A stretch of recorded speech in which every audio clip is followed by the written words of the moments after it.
2016. COVID-19, lockdown, South Africa. So rather strange Saturday morning for the long weekend that used to be so busy.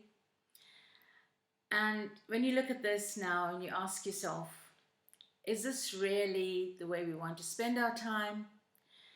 Or was the news of continuous deaths on the road at this point in time what we wanted to listen to in the past? So there's a lot of things to be thinking about. There's worry on the rise. And what concerns me is the news about herbal medicines that are going around everywhere. And suddenly everybody's become a homeopath or Ayurvedic doctor or things like that. And just spreading news like wildfire. Now, what I felt I should do is read a passage or a little quote. Well, the way this article is, it looks more like a passage to me, on a document issued by the National Center of Complementary and Integrative Health. It says very clearly here, and I quote, as I said, it is a bit of a long quotation. The media has reported that some people are seeking alternative remedies to prevent infection with COVID-19 or to treat the virus. Some of these purported remedies include herbal therapies and teas. There is no scientific evidence that any of these alternative remedies can prevent or cure the illness caused by COVID-19. Now, if you look at it, there's two very, very strong words here. It cannot prevent it on its own, nor can it cure it. So what are the various things? If we look back on the 25th of March and all the hype that was taking place in South Africa, well, besides the toilet roll hype that I'll deal with in one of my other videos and what makes people buy that kind of stuff. Lemon. Fortunately, we're going into citrus season. So there were lots of lemons available, but you couldn't get the best lemons when you went to the greengrocers. Ginger was virtually off the shelves. Even when you go online shopping now, to shops that do offer this facility, you seriously cannot pick up ginger that easily. Honey. People have been fooled by honey that looks like syrup. Now that's not honey. That's been mixed with syrup and it's being sold under the label of honey. So what you're actually doing is you're causing more damage to yourself by running around and doing these things. And of course, black seed. Now let me tell you about black seed. Black seed is kalonji in the Indian language, and it's used so regularly in cooking. It's also native to the Mediterranean and the areas around the Mediterranean. So it's very, very ancient in its origin, and it has been used by saints, by prophets, because that was traditional medicine at that time. Remember, they used it as part of their diet. They didn't just go and take the black seed and down it as soon as they got the flu or as soon as, anything happened to them. This became a regular part of their lives. Now, this led me to my morning read, tiny little 50-page book. I have read it before, but because I was looking through issues about black seed yesterday, I decided, no, I really want to carry on reading this book this morning. And here it is. It's written by a medical doctor who also practices complementary medicine. So this is by somebody who's qualified in conventional as well as complementary medicine, and it's Dr. Musa. Very, very interesting. From what I understand, black seed, be it oil, be it in whatever form, needs to be part of your daily lifestyle and part of an overall approach to health. Now, I'm going to refer to page 11 of his book. As I said, it's a delightful read, very quick and highly informative. He says the most pertinent point to be made about black seed is that it should be regarded as part of an overall holistic approach to health and ideally should be incorporated into one's everyday lifestyle.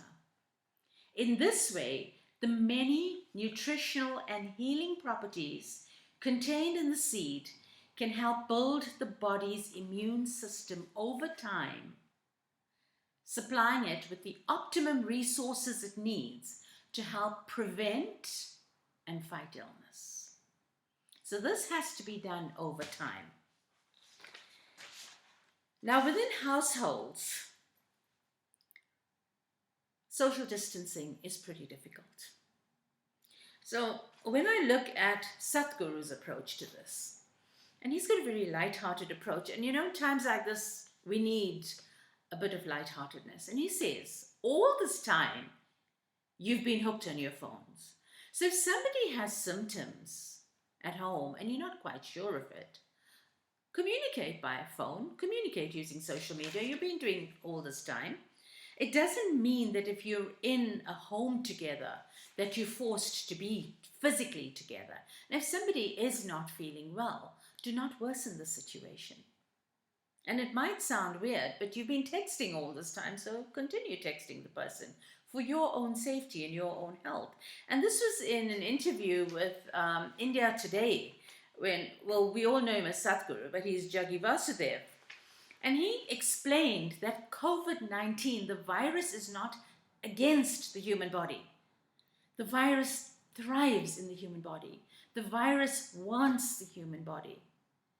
And we need to practice cleanliness, good health practices, and social distancing. Because just remember, the virus loves to be in the human body, to infect the human body.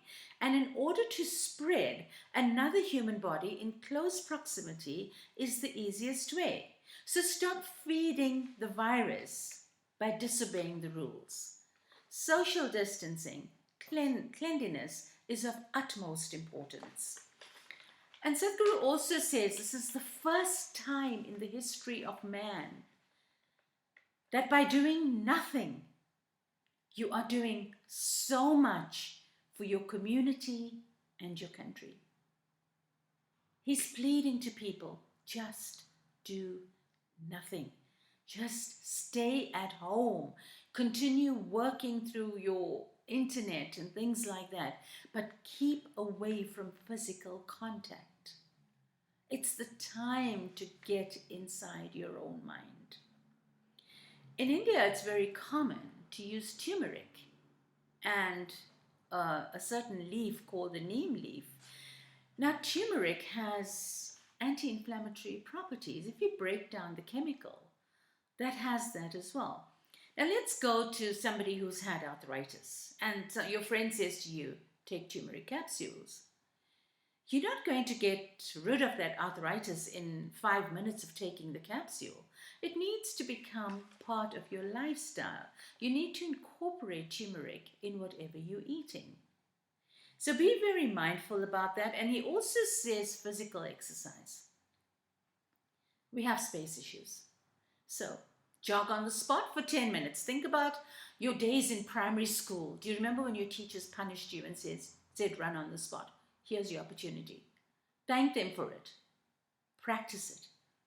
On the spot exercises. You don't need a lot of space. And conduct ourselves consciously.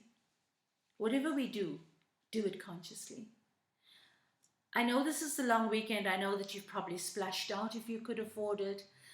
But do remember that there's life beyond this weekend. And in our country, we've had this extended to 35 days. Now, traditional methods are native to certain areas. Respect what's being used by others. You are not here to judge them and say that they're wrong. And if emotionally it's giving them some strength, who are we to say don't use it? But what we need to prevent is the sudden craze and the sudden hype that take this, take that, it's going to help. Go and buy this, go and buy that. That's not what we should do. Incorporate this in our daily lives. And if now is the time to start, it's a good time to start. But make this a regular part of your life. It cannot cure COVID-19. I'm going to end on a comment by Sadhguru about social distancing. And here he talks about people having to be on their own. Very, very thought provoking. He says, if you are miserable when you are alone, then you are in bad company. May God bless you, and until we meet again, may God hold you in the palm of his hand.